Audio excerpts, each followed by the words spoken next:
Bom, dentro do que nós estávamos falando, né, sobre o joio, o trigo e a semente, né? A semente é o que separa. A semente dentro do trigo separa o trigo do joio, mas nós não conseguimos ver a semente, né? Então essa separação o Senhor vai fazer. Só que a gente vê, a gente já falou isso no domingo passado, né? Mas até um irmão me chamou ontem essa madrugada eu acordei e tava um chuvaral, você chegou a ver ou não? Deu chuva pedra. Deu chuva forte aqui. Daí eu tava uma chuvarada, né? Chuvaral, milharal, daí tava uma chuvarada. Mas aí o irmão me comentou lá no YouTube, lá um comentário lá, que ele se reúne só o nome do Senhor, assim.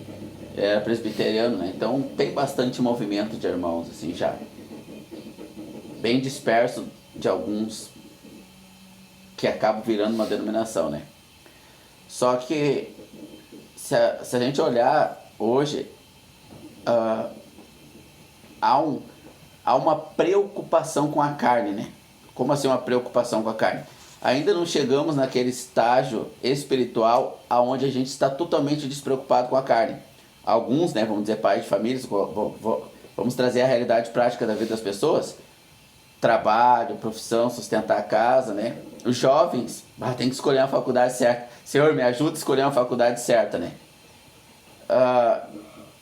E tudo isso, ontem a Daiane puxou esse assunto ali no quarto, né? Mas tudo isso limita o Senhor, né? Tudo isso limita. Porque se o jovem foca muito, eu tenho que escolher a faculdade certa, e Deus tensionou para a vida dele o ministério evangelístico, ele vai estar igual o Jonas, buscando entrar num barco, fugindo da responsabilidade que Deus tensionou para ele, embora ele não acredite que esteja fugindo. Ele acha que está sendo responsável, afinal de contas estou estudando, né? Eu tenho que cumprir com as minhas responsabilidades, né? Então a carne ela se autopreserva. Até a morte ela tenta se autopreservar.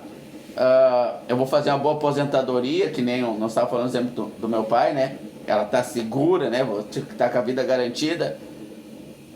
Então a gente até busca na carne legitimidade bíblica. A gente busca na carne legitimidade bíblica para proteger as nossas emoções e a nossa carne, nosso corpo físico. Claro que isso, se a gente adentrar de forma profunda, dá margem para muitas interpretações e muitos questionamentos. Eu estou fugindo disso para apresentar Cristo e a vontade do Senhor para nós. Eu estou fugindo dessas possibilidades de interpretação. Nós sabemos que nós temos o nosso eu responsável e está sob a nossa responsabilidade aquilo que vem à nossa mão. Nós temos que fazer com todo zelo, como se fosse para o Senhor. Foste chamado escravo, 1 Coríntios 7, né? Foste chamado escravo, não fique, vou fazer a faculdade, vou buscar eleger tal governador e tal presidente, vou fazer campanha para ser da escravidão. Não te preocupes com isso. O texto está dizendo. Sem interpretação minha, o texto está dizendo. Não te preocupe com isso. Seja um escravo para o Senhor, dê o melhor como escravo. O texto está dizendo. Se der a oportunidade de ser livre, o Senhor te tensiona, né? te deseja em outro lugar, der a oportunidade de ser livre, aproveite a oportunidade que o Senhor está dando. Mas não fica nessa militância, o texto está dizendo. Então, não estou dando nenhuma interpretação, o texto está dizendo. Então nós temos as nossas preocupações, isso é normal, demora um pouco para a gente maturar, né? Mas o Senhor Jesus, ele tensiona o desapego completo da carne. A gente olhar para a carne e não vê valor nenhum de autopreservação, nem aquela autopreservação lícita. Eu vou me alimentar bem, né? Porque se comer tais e tais alimentos, vou fazer isso, nem aquelas preocupações lícitas devem ir para o centro do nosso coração, devem estar na periferia, né? Para nós estarmos livres para o Senhor. E levando lá para o final da vida, que é a morte do corpo físico, parece não ser, mas é um cúmulo. A gente quer tardar a morte, nós queremos evitar a morte física. Por quê? qual é a razão de nós queremos evitar a morte física? Logo, eu acho uma base bíblica para mim. Para mim viver mais tempo dando testemunho pro Senhor, viu? Tem uma interpretação boa para mim querer dar a morte física. Eu posso dar mais testemunho, eu posso ganhar mais almas para Jesus. Olha que coisa linda, gente, ó. Viu? Eu acho passagens bíblicas para a minha argumentação. Mas que por fim, para a semente que está dentro de nós, que é o Espírito Santo que nos conhece, é só medo da morte. É só isso. E quando a morte está distante, o tardar, o cuidar, é envelhecer com o mais saúde possível pelo conforto que o mundo pós-moderno oferece. Luz, imagina, não tinha isso no tempo de Jesus, né? Dos apóstolos. Para eles a morte era uma recompensa, eles desejavam a morte. Era uma recompensa para eles. Então eles estavam lá, todo machucado, espancado, e abria as grades para eles sair para fora, os leões iam uns devorar. Eles estavam loucos que as grades abrissem logo para sair daquele pânico lá e fosse devorado logo. E eles já iam mirar assim a cabeça do leão para quando o leão viesse, assim, eles enfiar a cabeça para dentro, ser uma morte meio com menos dor possível, né? Só que falta aquela pérola preciosa do Senhor Jesus ser a pérola preciosa para nós e a morte ser um prêmio para o crente. Qual é a visão do crente pós-moderno? Arrebatamento. Não, quer ser arrebatado. Então tem muitos ensinos hoje no YouTube, entre irmãos nas congregações, né? Tem muitos ensinos sobre o arrebatamento. É a nossa vez de ser arrebatado. Jesus vai voltar na nossa geração, nós vamos ver, Deus vai arrebatar nós. Por quê? O que motiva esses ensinos? O medo da morte. Então a chance desses ensinos estarem errados são muito grande, porque a motivação doutrinária por trás é um desejo de ser arrebatado por consequência. Ele é uma consequência, não é uma causa, não é encontro com o Senhor, mas é uma consequência da causa, que é o receio da morte, né? De sofrer a morte ali, do incerto, vou ficar ali num leito terminal, e o Senhor deseja limpar o nosso coração, até que a morte seja um prêmio para o crente, né? Seja um prêmio, seja algo bom, não algo que assuste. Então há um desejo de prolongar a vida nessa terra, mas não pelo mover do Espírito Santo, a semente que separa o joio do trigo, são iguais, né? Os cristãos são iguais. Joio e trigo é igual, são duas plantas basicamente idênticas.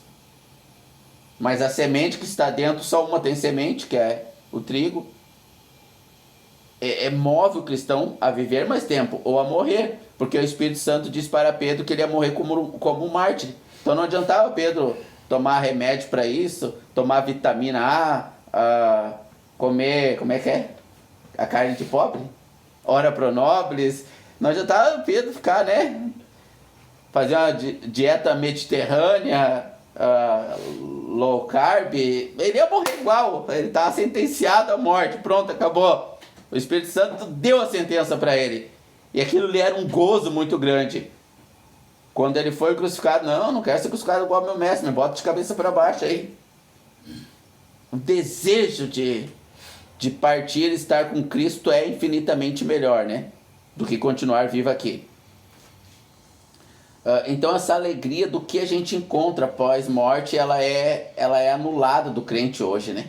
Tem doutrinas do sono da alma, o crente fica dormindo, ela é anulada do nosso encontro maravilhoso com o Senhor, como o Senhor levou a maioria dos nossos irmãos até hoje. Milhares de anos, 2000 anos já Jesus levando pela morte, mas cada geração atenta para o arrebatamento. E não que há uma interpretação legítima disso, que é um verdadeiro esperar do Senhor. Amém? Amém? Mas na grande maioria dos cristãos é só olhar os frutos. É só olhar os frutos. O olho brilhando, vou terminar minha faculdade, é igual os frutos do mundo. Tu pega um jovem que estava cursando a faculdade, o coração fala com a mesma intensidade de um jovem cristão. Tu pega um jovem que está casando, a intensidade emocional é a mesma de um jovem do mundo. Tudo é igual, não vê diferença. O Espírito não está tendo liberdade para conduzir. Então não é o esperar o Senhor, porque ele é a prioridade, é estar dormindo ali quando ele vier, porque as que tinham o Espírito Santo também estavam dormindo, né? Também foram advertidas, estavam dormindo. 1 Coríntios capítulo 12, né? 1 Coríntios capítulo 12. Em verdade, é verdade que não convém gloriar-me, mas passarei as visões e revelações do Senhor. Conheço um homem que em Cristo há 14 anos, sendo o corpo, não sei, ou fora do corpo, não sei, Deus o sabe, foi arrebatado ao terceiro céu. E eis que o tal homem, sendo o corpo fora do corpo, não sei, Deus o sabe, foi arrebatado ao paraíso. E ouviu palavras inefáveis, que ao homem comum não é lícito vir. Bom, aí foge também todo, foge da nossa realidade, né? É segunda, falei primeiro? É segunda Coríntios, os irmãos que vão assistir no vídeo aí, né? 2 Coríntios capítulo 12, verso 1 ao 4. O apóstolo Paulo está dizendo que ele foi arrebatado ao paraíso.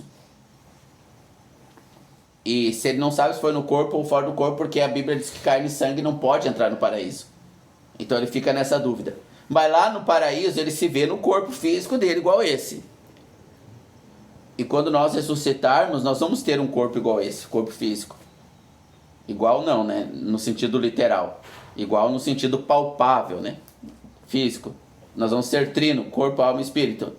E Paulo ele foi levado para cima, o paraíso é em cima. Não é o mesmo lugar que nós já pincelamos sobre esse assunto um tempo atrás, né? A gente citou Lucas 16, sobre o mendigo que foi recolhido ao seio de Abraão, Lucas 16, e o rico que foi levado para o inferno, tormento eterno. E o seio de Abraão não é o mesmo lugar que o paraíso. Então isso é muito importante nós sabermos, né? Eu não vou adentrar muita explicação aqui, mas o Espírito Santo com certeza ele vai levar os irmãos, assim, tanto nós aqui como os irmãos que ouvirem depois, a meditar a respeito e o Senhor dará clareza a esse assunto, né? Então o seio de Abraão ficava os irmãos que aguardavam a promessa a qual eles não puderam alcançar. Eles esperavam, mas não alcançaram. Hebreus capítulo número 11. Eles viveram esperando a promessa que não alcançaram. Nós alcançamos essa promessa, que é Cristo, né? Então Paulo foi levado ao paraíso, terceiro céu. Agora a gente vai para Pedro, 2 Pedro, se não me engano.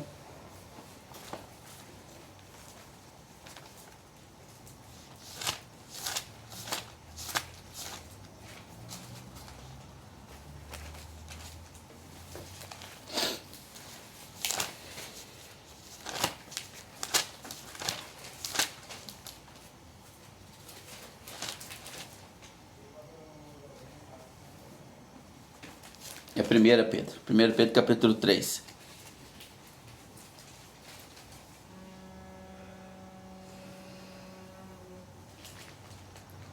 Primeira Pedro 3, verso 14. 1 Pedro 3, verso 14. Mas também, se padecesse por amor da justiça, bem-aventurados sois, e não temais com medo deles, nem vos turbeis. Antes, santificai ao Senhor Jesus em vossos corações, e estáis sempre preparados para responder com mansidão e temor a Deus, né? Cuidado que a gente vai responder. A qualquer que pedir a razão da nossa fé, tendo uma boa consciência. Eu quero parar um pouco aqui, irmãos. Nós estarmos preparados para responder aqueles que pedem a razão da nossa esperança, né? E isso, hoje a gente vê respostas muito rápidas, né? Se a gente vai perguntar algo para alguém, assim, principalmente esses que estão no lugar de ensino, de mestre, eles logo têm uma resposta para dar, muito rápido, isso é preocupante. Quando a resposta é rápida, ela é preocupante. Nós temos que estar preparados para responder, mas com mansidão e temor. A gente tem que ter temor. É muito comum confundir ousadia com fé. Quando os discípulos estão no barco e eles veem o Senhor Jesus e acham que é um fantasma, então Pedro, ele era muito ousado, ele era o mais ousado de todos, né? Isso é um dom natural do homem, que não presta para nada, num certo sentido, é pecaminoso e sujo, né? Tudo que é do homem, na minha carne não habita bem algum, diz o apóstolo Paulo, né? Então Pedro, na sua ousadia, o mais ousado entre os apóstolos, se és tu mesmo, manda eu ir sobre as águas. E Jesus diz, então vem. E Pedro deu 1 ou 2 passos. A ousadia, ela tem um poder muito grande sobre os elementos naturais, muito grande. E é muito confundido com fé a ousadia. Então muitas pessoas falam assim, eu vou fazer, Deus está me dizendo, elas falam com muita ousadia, elas são ousadas. Mas elas poderiam dizer assim, vai dar certo em nome do meu Exu, do meu tranca-rua. A fonte por detrás da movimentação da pessoa é a mesma, ousadia. Eu sempre admirei muito a ousadia, né? Sempre admirei. Mas não é certo num certo sentido. Né? Então Pedro, ele ousadamente, ele deu uns passos sobre as águas, mas ele não tinha fé nenhuma. Ele não tinha fé nenhuma. Veja, ele não tinha fé para andar sobre as águas. Isso não significa que ele não era irmão. Ele recebeu a revelação de Deus, de quem era o Cristo, né? Quando Jesus pergunta se vocês vão me abandonar também, para onde iremos? Só tu tens as palavras da vida eterna.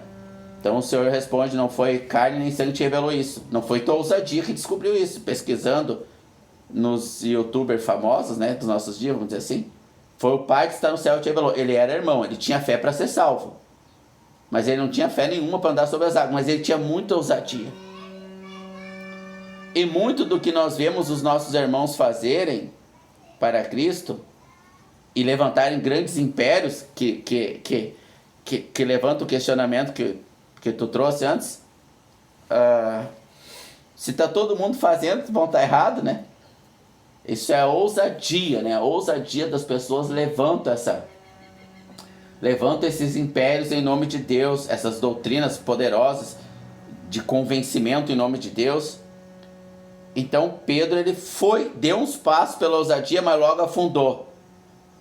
E ele gritou, salva-me, Senhor, e o Senhor salvou, porque ele tinha fé para ser salvo, ele já era salvo, ele estava salvo. Que glória, irmãos, que glória.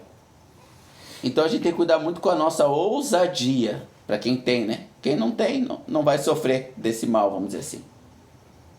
Muito do que a maioria dos mestres hoje, não que não tenham um dom de mestre, né? Às vezes são mesmo, né? Por dom. Mas Castro no Espírito Santo trabalhando com ousadia, né? Vão em hospitais, dão cursos, ensinam, evangelistas, vamos dizer assim, quase arrastam para dentro da igreja as pessoas, né? Ousadia. E levanta o movimento em nome de Deus. O Pedro foi em nome de Deus lá, mas ele foi com a ousadia, não com fé. Só que a ousadia, ela vai só até um ponto. E é muito ruim construir algo sobre a ousadia, porque quando a gente se der por conta que a gente construiu sobre a ousadia, a gente vai estar suspenso no ar. E daí a gente não vai ter sustentação nenhuma. A gente vai desabar. E isso é bom por um lado, é ruim por um lado, porque muita coisa que a gente construiu sobre a ousadia vai ser queimado. Vai ter sofrimento na vida de muitos irmãos. É muito ruim. Mas tem um lado positivo para o salvo, que toda a sua ousadia, toda a sua intrepidez, e até a sua soberba, ela nessa queda, ela é bruscamente quebrada. Ela é bruscamente quebrada. E Pedro e nós todos, para os irmãos que sofrem desse mal da ousadia, vamos dizer assim, se apega, se vê andando, construindo um império, vamos dizer assim, e quando ele ele é testado pelo Senhor e não tem base nenhuma de sustentação, ele cai, a espada da lei do Senhor, ela atinge o nosso coração. E ela arrebenta com o homem natural, e o homem faz a confissão de Paulo: na minha carne não habita bem algum. Tudo que eu sei, toda a minha capacidade cognitiva, qualquer capacidade que eu tenho, eu considero como esterco, como lixo. E ele para de viver pela ousadia, né? Ele para de viver. Então, quando Pedro está nos alertando aqui a estarmos prontos para responder, e ele usa a palavra temor, ela é muito ampla, porque ela trata de uma experiência pessoal que ele teve, que gera um peso muito grande, uma autoridade muito grande na fala dele do Espírito Santo, né? Que é o irmão que fica... Os irmãos aí que tem congregação, que são presbíteros, etc., e eles vão trazer a reunião, eu já vi isso, né? Irmãos reunidos somente no nome do Senhor Jesus, deixamos as denominações de lado, conferências importantes, vamos dizer assim. O irmão, ele iria trazer a mensagem às 6 da tarde, e o jogo do Brasil era das 3 às 5, e o irmão ficou das 3 às 5 olhando o jogo para 6 horas trazer a mensagem. Assim, para mim descrever a gravidade disso, desse pecado astronômico, careceria de muito tempo, porque para alguns irmãos isso não está errado, né? Então eu deixo a critério de cada um isso. Mas o nível de consagração de Tiago, que foi achado com os joelhos do tamanho de os joelhos de um camelo, de tanto que ele passava em oração, o nível do sofrimento da carne, do empurrar da carne para a obra do Senhor, não é ir ousadamente como Pedro fez, é tu ser empurrado pelo Espírito, como diz sobre Pedro em João capítulo 20, Jesus falando com Pedro: quando tu era novo, tu te ungia a ti mesmo e ia para onde tu queria. Tu agia com ousadia dentro da palavra, tu seguia a palavra, tu lia a palavra, mas não era meu espírito, era a tua alma, era tuas emoções ousadas tomando as decisões. Quando tu fores velho, outro te cingerá, que é o Espírito Santo, te levará para onde tu não quer ir. A gente não vai com tanta pressa quando é o Espírito Santo nos guiando, né? Mas isso é impossível de acontecer na obra, na construção sobre o fundamento, que é Cristo, né? Cristo é o fundamento, nós estamos construindo sobre ele. Essa construção não tem como um irmão que passa cheio de coisa queimada, que passa 3 horas olhando, 2 horas olhando o jogo, e depois vai não importa qual é o pensamento, não tem como, indiferente, é um tempo do Senhor construir essa verdade no coração de cada um de nós, né? Então nós temos aqui esse alerta de Pedro, né? Como nós estamos falando do Senhor, sendo cartas vivas, testemunhando do Senhor. O que isso tem a ver com Paulo ser levado ao paraíso, né? Porque isso vai determinar como nós vamos chegar lá. Isso vai acuando, o nosso homem natural vai acuando. Cada vez a nossa carne ela vai tendo menos importância. E a morte ela se torna cada vez mais um prêmio, uma recompensa, e não algo que eu quero evitar ou fugir. Quando vem o diagnóstico de câncer para o crente, que está nesse estágio, o qual eu tento aqui que o Espírito gere convencimento, né? Para ele é um alívio. Eu vou para casa, é um alívio. O coração dele se inunda de alegria. Mas para um irmão, veja bem, para um irmão que está em Cristo Jesus, ele está gritando: me salva, Senhor. Como Pedro quando está afundando, né? Ele está gritando: me salva. Por quê? Porque o que ele construiu de relacionamento com Deus foi sobre ousadia. E agora a ousadia não se sustenta mediante um diagnóstico de câncer, estado terminal. Irmãos aí em países condenados à morte, né? Por crer no Senhor, é qualquer ameaça física real, né? E a vida agora se vai. Então Pedro aqui ele está tratando do que ele está trazendo para o mundo prático, real, que nós estamos vendo em algo que está além da nossa experiência física. Onde Paulo foi, nós não vamos, né? Mas o céu quer vir até nós e nos tornar assim. Então eu quero continuar o texto aqui. Versículo 16.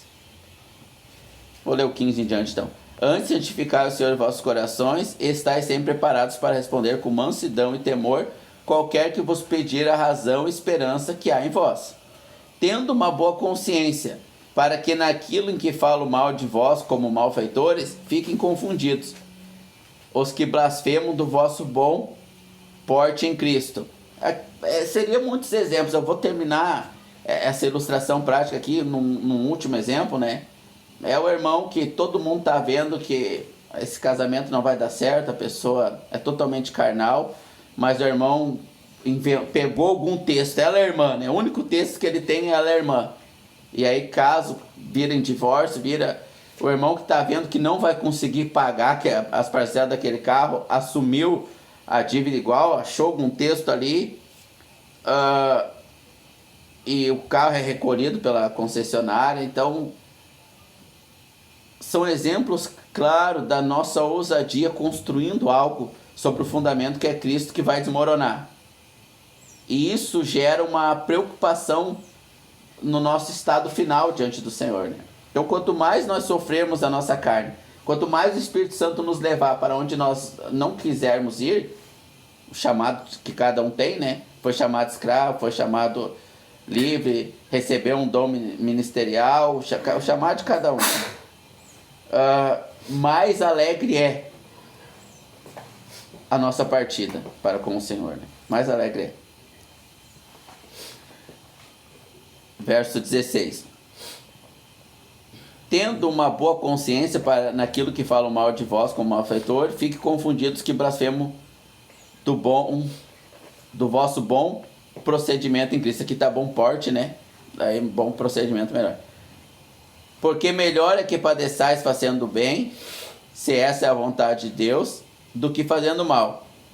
Porque Cristo padeceu uma vez pelos pecados, o justo pelo injusto, para levar-nos a Deus, mortificado na verdade, na carne, mas vivificado no Espírito, no qual também foi e pregou aos espíritos em prisão, os quais antigamente foram rebeldes, que a longanimidade de Deus esperava nos dias de Noé, em qual preparava a arca, no qual poucas, isto é, 8 pessoas, foram salvas. Então o Senhor Jesus, ele padeceu na carne, ele morreu na cruz, e ele desceu e pregou os espíritos em prisão.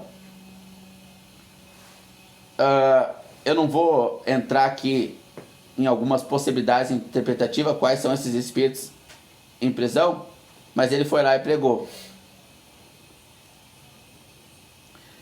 Nas regiões mais baixas da terra, desceu, depende da tradução, né? E Paulo subiu ao terceiro céu. Agora eu quero ler João. João não. Vamos ver. Lucas, né? Quero ler Lucas aqui, uma passagem.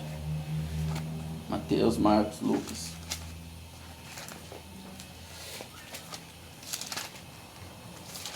Capítulo 23. Lucas 23, né?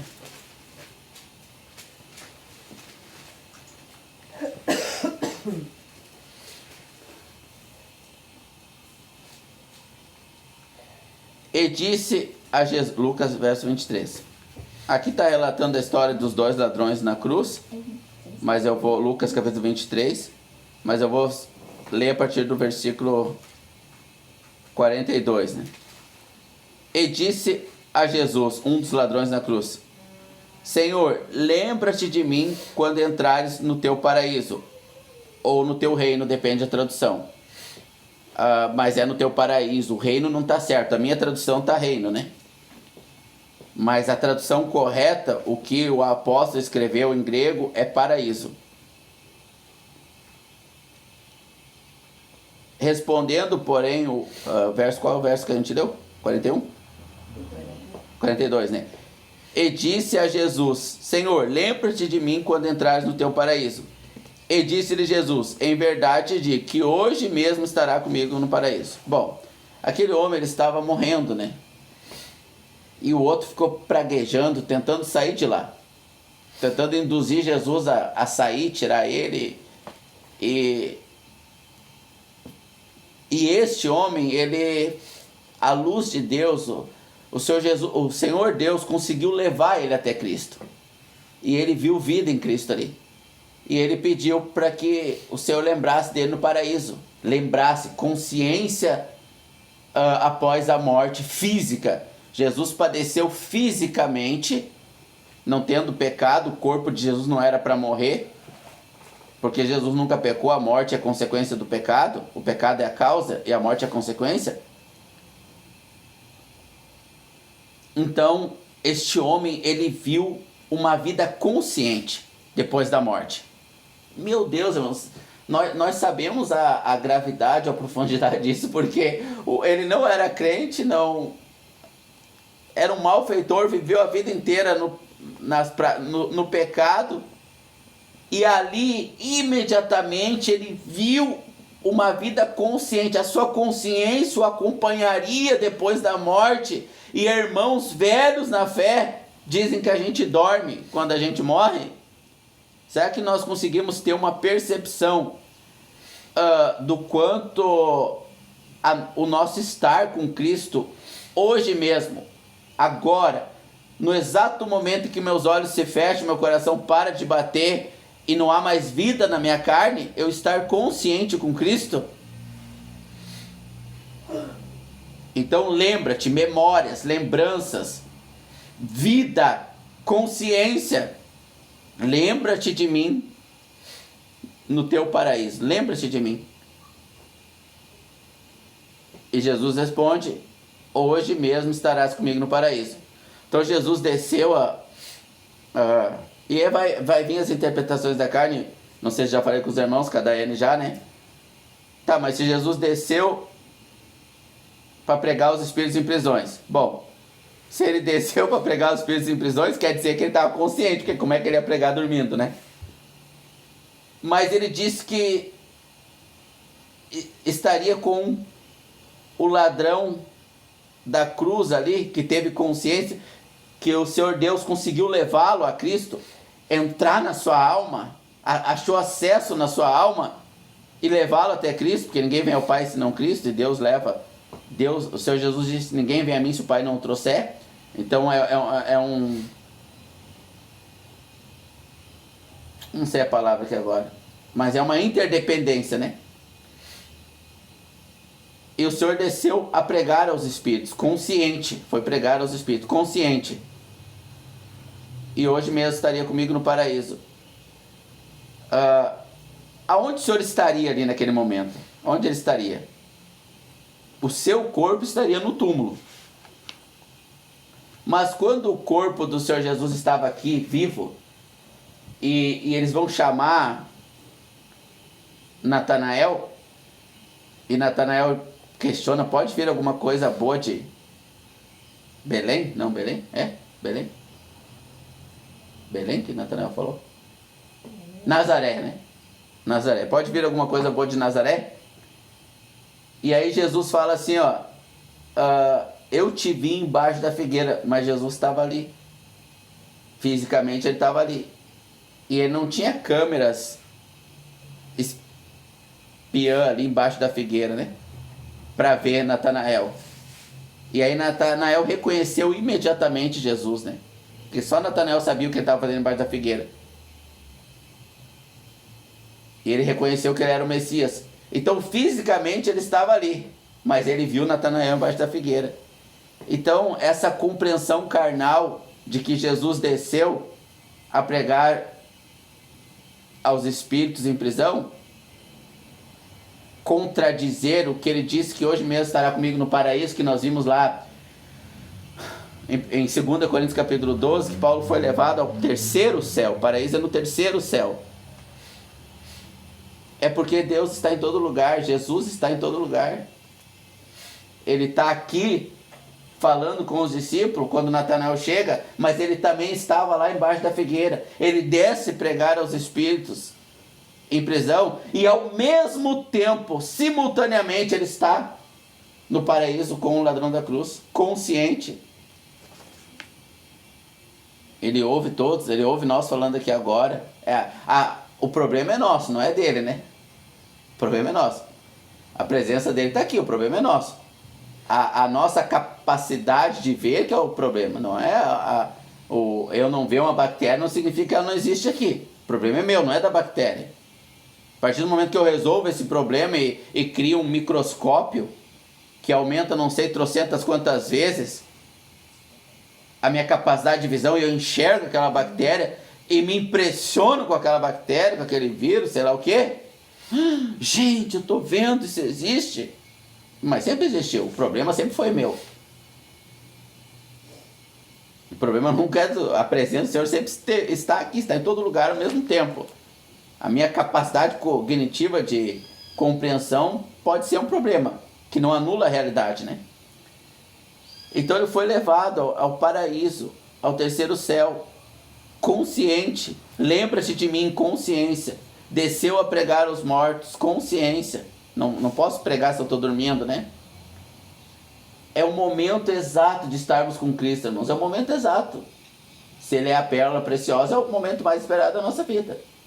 Então, quando Deus sentencia um crente, né? Vamos dizer assim, à morte, e ainda dá data, né? Veio um diagnóstico de câncer, ou como Pedro, que o Espírito Santo falou que ele ia morrer daqui uns dias para glorificar o nome de Deus, ele ia morrer como mártir. O apóstolo Paulo, que recebeu do Espírito Santo a revelação que seria um mártir, isso até é um privilégio. Isso é um santo privilégio, né? Isso inunda o coração do crente de alegria. Agora, não deixa de ser, o irmão, ele não pode ser enganado pelo diabo e achar que ele não está salvo, né? Porque Satanás, ele é astuto. Ele coloca um pânico muito grande no coração dos irmãos, porque o irmão tem medo da morte, logo ele pensa que ele não é irmão, que ele não está salvo, né? Pedro gritou igual desesperado, igual um porco. Quando tu pega o porco para matar, só quem matou já sabe do que eu estou falando. O porco faz um gritar céu. E ninguém falou que ele vai morrer. Vai dar um banho, vai lavar ele, vai passar um perfume, pode ser qualquer coisa, mas na cabeça dele ele vai morrer. E Pedro ficou desse jeito lá, meu Deus, Senhor, me ajuda aqui, eu vou morrer. O Senhor estende a mão. As portas do inferno, como disse o Senhor Jesus Cristo, as portas do inferno não prevalecerão contra a minha igreja. Eu sei que a maioria do cristianismo entende isso como a igreja física existindo, né? Mas não é isso que o Senhor quis dizer. Mas a maioria entende que Satanás nunca vai destruir a igreja. Sempre vai haver um remanescente fiel, sempre vai haver irmãos pregando o verdadeiro evangelho. Mas não é isso. As portas do inferno é a morte. E o crente, quando morre, as portas do inferno não têm poder sobre a sua alma, como o rico que foi tragado para o inferno ao morrer. Então, quando Jesus disse que as portas do inferno não têm poder sobre a sua igreja, é porque imediatamente, ao morrer, o homem é recolhido conscientemente para o paraíso na presença do Senhor Jesus. Meu Deus do céu! Em muitos lugares a igreja é exterminada fisicamente. Então houve uma contradição aí. A palavra de Deus não se fez verdade. Mas por capacidade de interpretação não tem nada a ver. A verdade, a gente tem que cuidar muito com esse engano de Satanás de relativizar a verdade. Ela é extremamente, né? Essa acho que é a palavra mais adequada. Ela é extremamente absoluta. Ela é absoluta. O problema está em mim, não está na palavra, né? Então, quando um irmão falha e ele tem medo da morte, ele está ali no leito de hospital e ele sabe que ele vai durar 1 mês, 2, 3, ele está desesperado, cabe a nós, né, tendo acesso a esse irmão, e estarmos não olhando o jogo de futebol 3 horas e depois ir lá falar com o irmão, não. Mas estarmos tomados do Espírito e conseguirmos, pelo que o Espírito através de nós consiga acessar a alma desse irmão e resgatá-la de um lugar que não existe para ela. Não existe esse lugar para ela, que é a morte eterna, não existe. mas na cabeça dela existe. E ela perde aquele gozo, aquela alegria, eu tô indo, Senhor. Ela não quer nem que tratamento, ela não quer nem os remédios, igual uma irmã recusou fazer o tratamento, né? E morreu, foi pro Senhor. Tá consciente, gozando da vida eterna. Então esse é o desejo do Senhor para nós, a nossa alegria de estarmos com Ele. Consciente, tudo que o nosso corpo limita sob compreensão de Deus, de Jesus, tudo que é dúbio para nós, não é claro para nós nas Escrituras, o problema está em nós, né? Está relacionado à nossa carne. E Paulo fala, não sei se no corpo ou fora do corpo, foi levado ao paraíso. E como o nosso corpo ele limita, mas nesse exato momento, onde os aparelhos mostram o fim de um corpo, e o corpo de Jesus foi levado ao sepulcro, ele desceu e pregou a espíritos em prisões, consciente, subiu, ele está em todo lugar, o ladrão da cruz pegou o elevador, foi com ele. Toda a plenitude da sabedoria, do amor, do conhecimento de Deus inundou aquele homem 1 segundo após a morte, ou 1 milésimo de segundo após a morte. Qualquer problema que ele tinha com a carne, que Paulo não teve quando foi levado ao paraíso, e ele diz, eu não consigo explicar o que eu vi lá, porque não tem como explicar. Não dá para falar, vocês não vão entender nada. Só quando vocês forem para lá, vocês vão entender. Então, todas as nossas limitações, elas serão imediatamente desfeitas.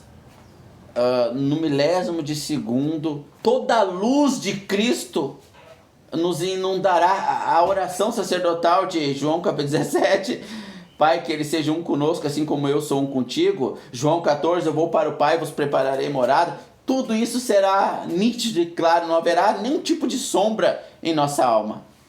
Nenhum tipo de sombra. Compreenderemos tudo perfeitamente. E ainda não teremos um corpo glorificado. Estaremos em espírito no paraíso, plenamente consciente na nossa alma. Plenamente conscientes na nossa alma. Que gozo, que alegria, que paz, que felicidade. E quando todos nós formos ressuscitados do paraíso, e os ímpios que as portas do inferno tragaram para o inferno, e eles estão lá conscientes, como relata João 16 e várias outras passagens, mas não é sobre o ímpio, é sobre o descanso nosso, consciente, nós seremos ressuscitados. Por que arrebatados? Por que não ressuscitados? É mais rápido. Eu vou estar com o Senhor antes da ressurreição dos corpos. Se eu esperar a transformação pelo arrebatamento, pode ser depois da ressurreição. A ressurreição, então, o que está mais perto é melhor.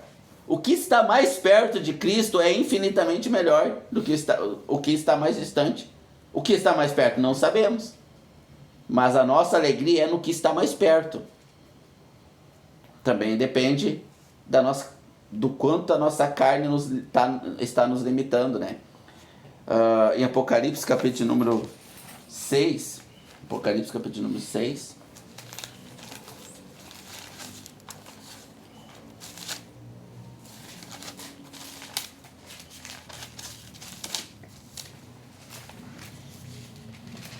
verso 9, Apocalipse 6, 9.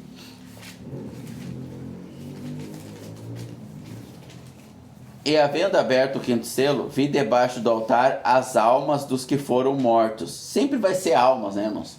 Sempre vai ser almas. O homem é uma alma vivente, ele se tornou uma alma vivente. O primeiro homem, a constituição genética do ser humano, né? Ele é uma alma. E se tornou uma alma, é o que ele é. Uma alma. E o segundo homem, 1 Coríntios capítulo 15, que é Jesus Cristo, é espírito vivificante. Então sempre vai ser uma alma nesse assunto aqui. Em todas as passagens que você der um Google e baixar, vai ser alma. E havendo aberto o quinto selo, vi debaixo do altar as almas dos que foram mortos por amor à palavra de Deus, por amor do testemunho que deram. E clamavam com grande voz, dizendo: até quando, ó verdadeiro e santo dominador, não julgas e vinga o nosso sangue dos que habitam sobre a terra?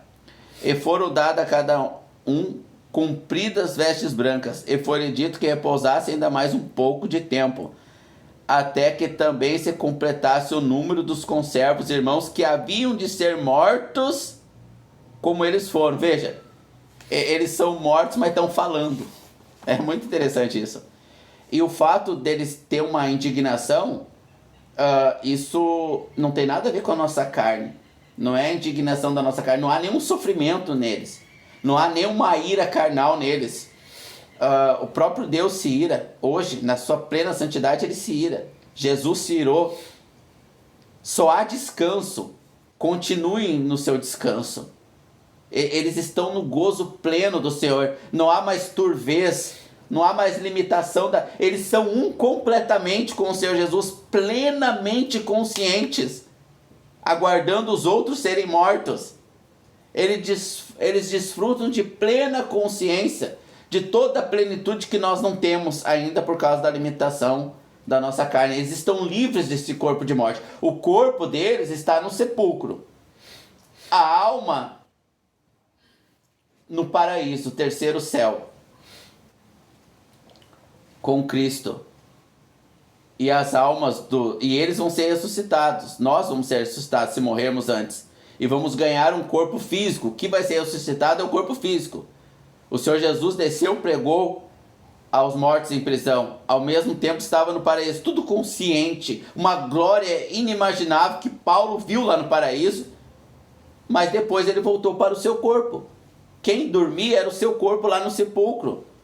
Quando Maria foi até lá e não viu o corpo dele, porque o corpo dele que dormia havia ressuscitado. Ou seja, o Espírito fez tudo que tinha que fazer consciente. Lembra que o primeiro homem é a alma vivente, o segundo é o Espírito vivificante. O Espírito fez tudo que tinha que fazer conscientemente, livre das limitações corpóreas, e depois voltou para o seu corpo, apareceu para mais de 500 testemunhas e tem um corpo glorificado. E reinará aqui nesse mundo com a sua igreja glorificada por 1000 anos.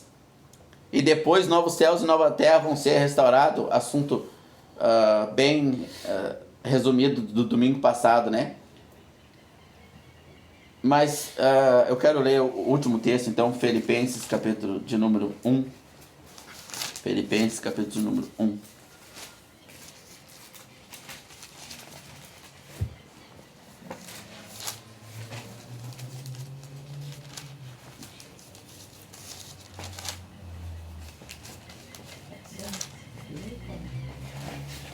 Isso aqui, ó.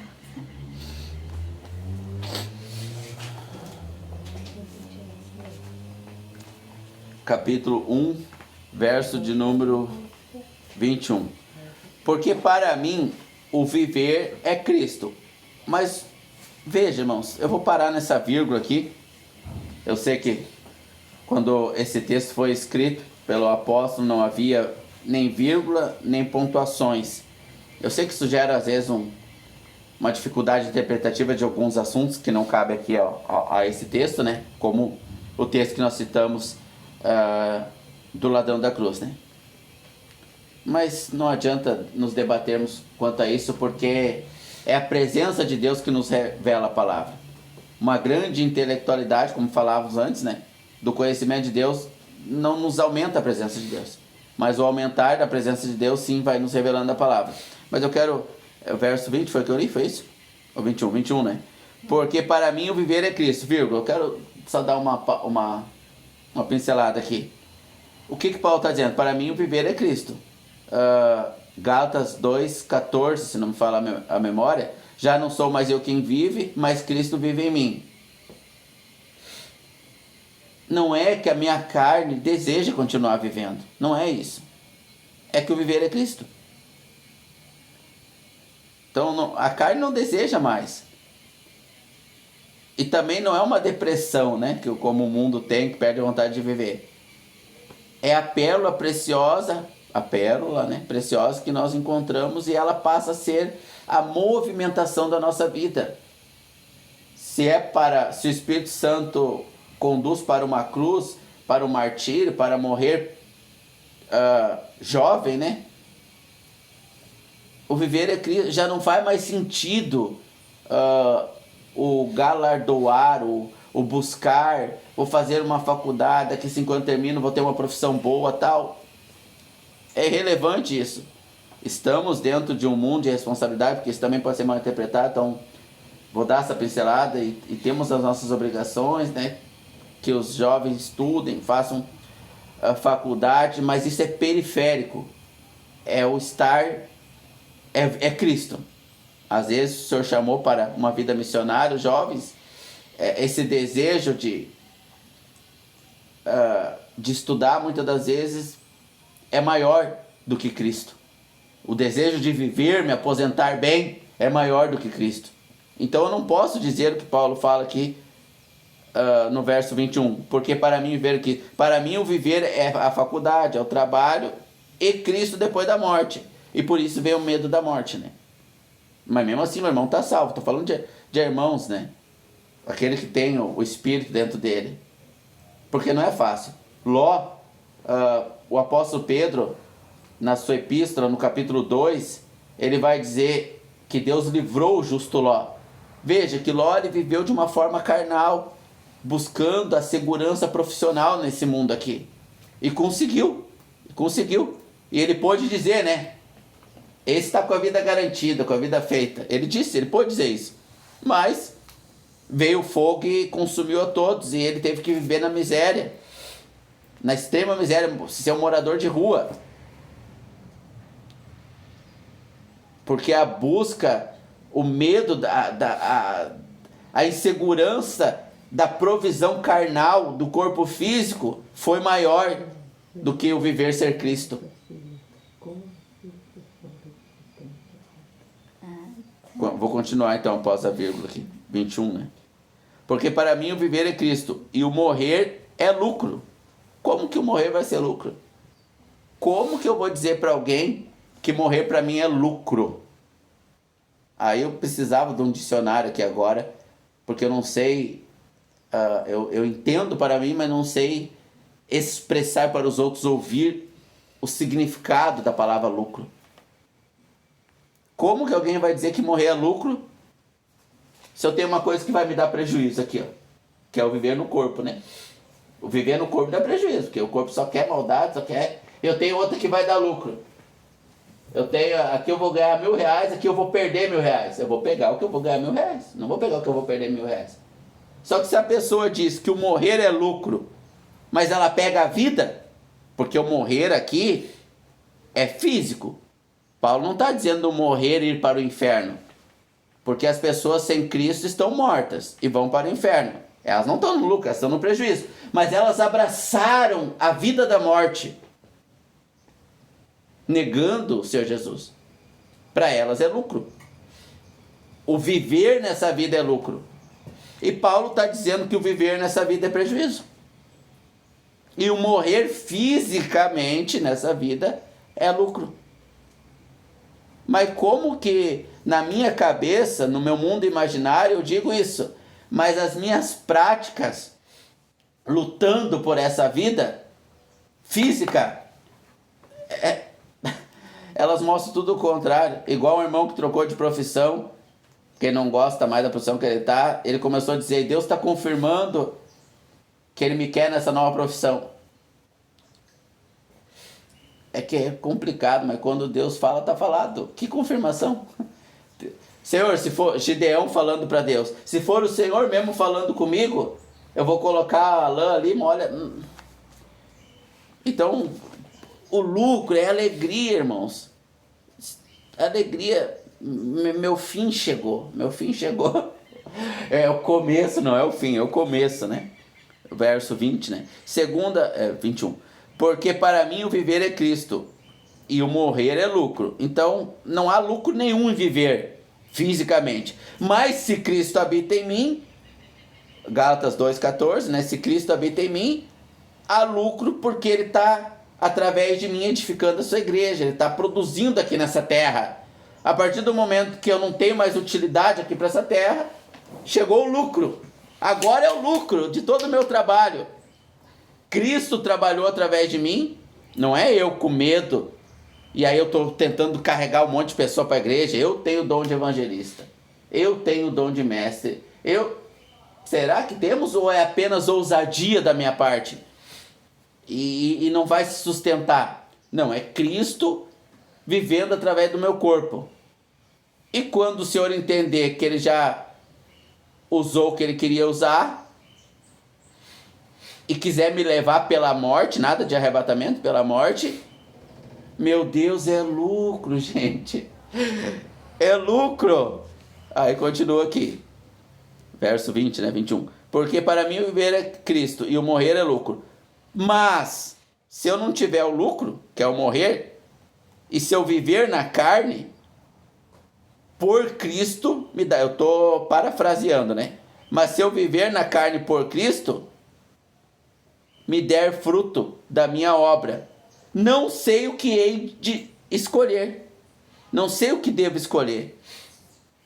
Eu escolho o lucro, que está aqui, que é a morte, ou produzir frutos através de Cristo vivendo em mim. Não é a minha aposentadoria, vou me aposentar bem, vou terminar essa faculdade, vou ter um bom emprego. Mas quem disse que Deus quer? Às vezes a faculdade vai ser um momento de 5 anos que não vai contar lá no tribunal de Cristo. 1 Coríntios, capítulo número 3, né? Todos nós, capítulo 5, devemos comparecer diante do tribunal de Cristo, mas capítulo 3 especifica esse estar diante de Cristo. As nossas obras vão ser provadas e não vai aparecer aqueles 5 anos da faculdade ali, porque Cristo não viveu em mim ali. Foi a minha ousadia, que embora eu disse que era para Cristo, não era. E são anos perdidos diante do Senhor no dia que estivermos diante dele, né? Então Paulo diz: eu conheci o paraíso, eu sei o que vai acontecer comigo quando eu morrer. Eu fui levado ao paraíso, o terceiro céu. É muito melhor eu morrer. É lucro eu morrer.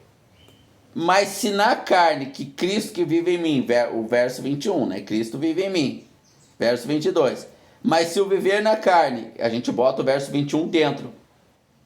Mas se Cristo vive na minha carne, se não é eu vivendo, vai dar frutos da minha obra. Não é da obra da minha carne. A minha, qual é a palavra que eu usei antes, que Pedro tem? Que muitos de nós temos? Ousadia. É ousadia, não? Ousadia. Não é obras da minha ousadia, é obras de Cristo em mim. Então vai dar fruto. Almas vão ser edificadas, consoladas, confortadas.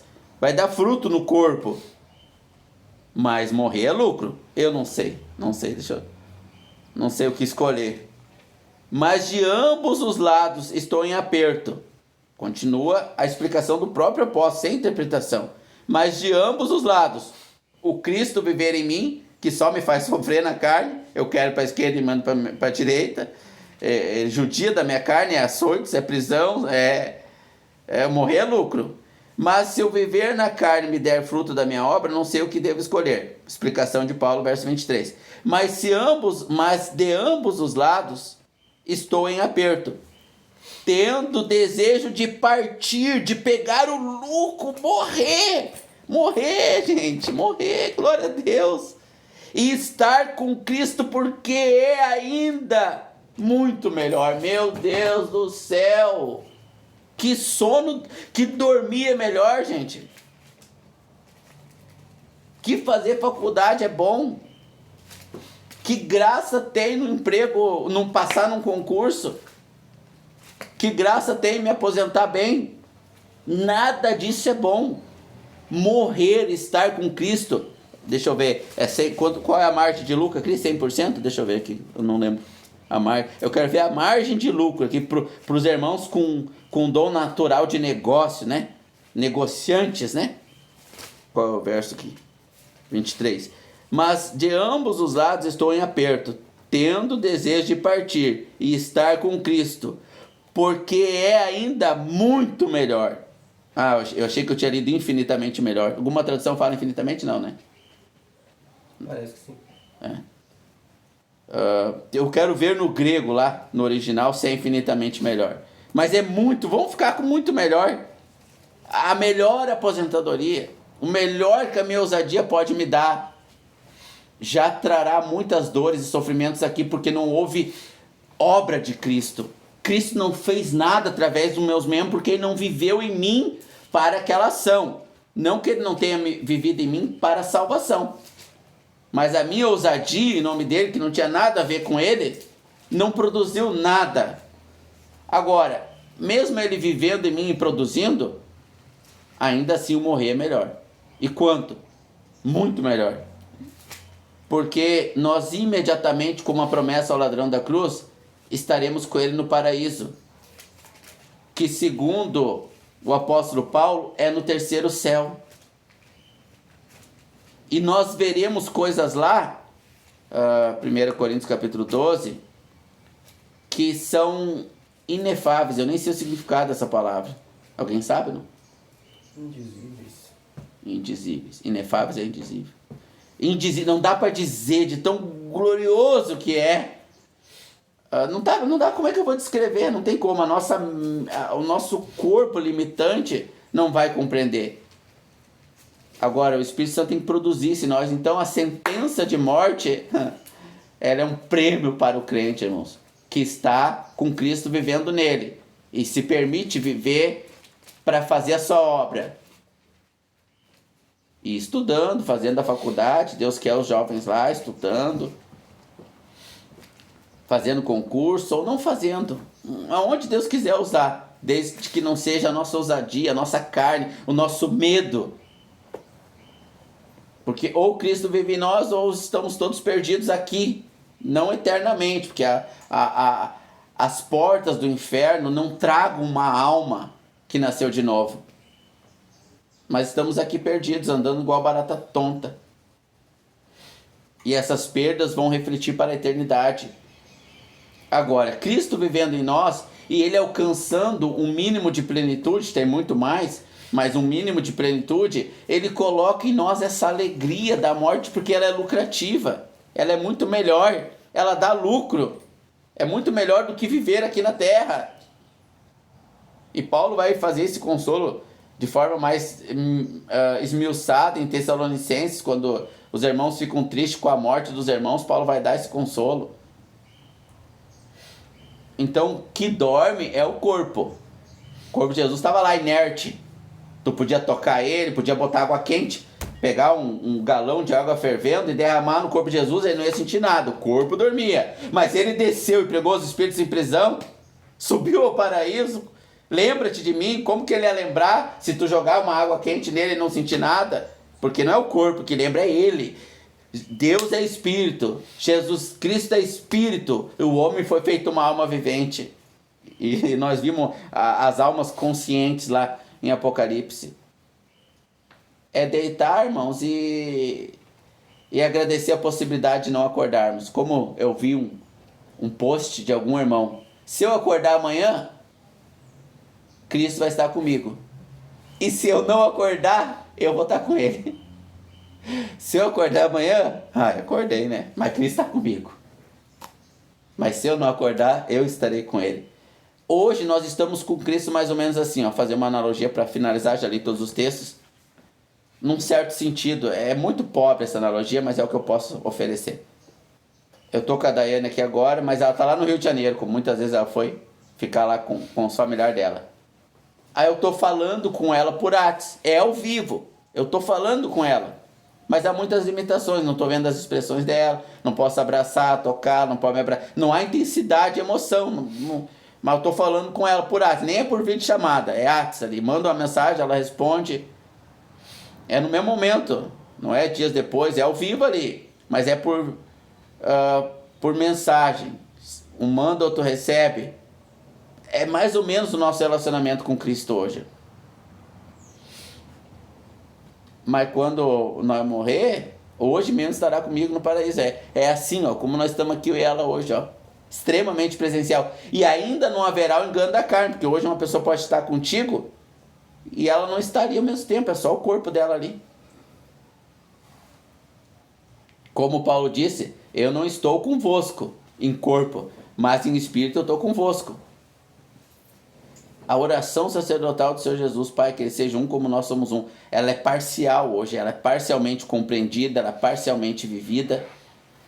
Ah, mas o morrer será um descanso eterno, irmãos, e nós tínhamos que... O Senhor, na sua graça, talvez deseje usar muitos de nós, né, a levar esse descanso a irmãos que estão partindo.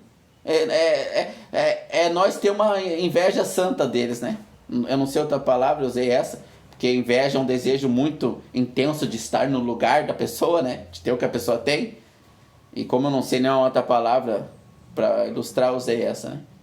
Uma inveja santa. Um irmão falou para outro no hospital, né? Brincando com ele, irmão, seu irmão tá indo antes que eu, tô triste. Eu queria ir antes do irmão.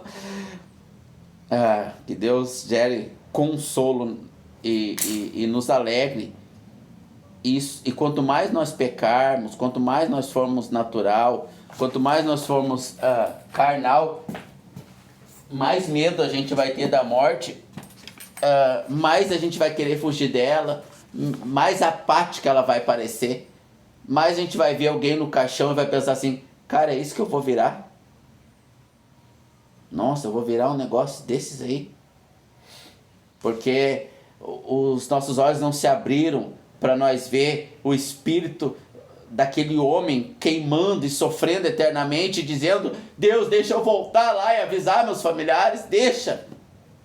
Baita sono esse, hein? Eu não quero esse sono aí, não. Que alegria o estar com Cristo. O estar com Cristo. Hoje Cristo vive em nós. É limitada. Para alguns, como Paulo, talvez poderíamos ousar e dizer que Cristo viveu 100% no apóstolo Paulo. Talvez. Não sei. Em nós 1%, talvez. Mas a alegria de estarmos, o lucro de estarmos com Cristo.